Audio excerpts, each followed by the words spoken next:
পাশের বাসার ভাবির থেকে পাঙ্গাস মাছের মাথা নিয়ে আসলাম। বললাম, ভাবি পাঙ্গাস মাছের মাথাটা আমাকে দেন। আসসালামু আলাইকুম। ভাবি বলল, কেন? তোমার ভাইয়া অনেক পছন্দ করে, তোমাকে কিভাবে দেই? আমি বললাম, আমি ভাইয়াকে রান্না করে দেবো, ভাইয়া খেয়ে দেখবে, দেখেন আপনার থেকে অনেক মজা হবে। ভাবি বলল, আচ্ছা ঠিক আছে, দেখি তুমি কিভাবে রান্না করো। নিয়ে আসলাম, নিয়ে এসে ছোট করে কাটলাম। কাটা যায় না, বটিতে ধার নেই, কাটতে কাটতে এ সময় এসে পড়লো আমার পুষিটা।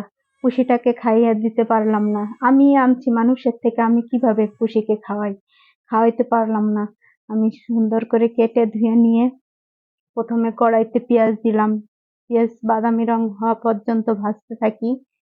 ভাবি বসেই আছে, ভাবি দেখতেছে। পেঁয়াজ রসুন দিয়ে সুন্দর করে ভেজে বাদামি রং হওয়া পর্যন্ত ভাজতে থাকলাম। পরে দুটো তেজপাতা দিলাম, আদা রসুন বাটা, লবণ এড করে নাড়তে থাকলাম। এ সময় ভাবি বলছে, তুমি কিভাবে রান্না করছো, এটা কোথা থেকে রান্না করছো? আমি বললাম, আমার আম্মু রান্না করতো। ভাবি বলল যে, তোমার আম্মুর রান্না তুমি কিভাবে পারো? আমি বলি, কেন পারবো না ভাবি, আমার আম্মু রান্না করে খাইছে, আমরা দেখছি, পারবো না কেন? ভাবি বলতেছে যে, আমিও তো রান্না করি, আমার আম্মুর রান্নার কথা আমার মনে নেই। আসলে আমার তো ছোটবেলা মা মারা গেছে, তাই আমার মনে নেই। বলছি, ভাবি আজকে খাওয়া দাওয়া করে যাবেন? মানে তুমি আমাকে পাঙ্গাস মাছের মাথা নিয়ে আসলে, আমাকে কিভাবে তুমি খাওয়াবা? তোমার ভাইয়াকে দিবা না? হ্যাঁ, ভাইয়াকে তো অবশ্যই দিব, ভাইয়াও খাবে, আপনিও খাবেন।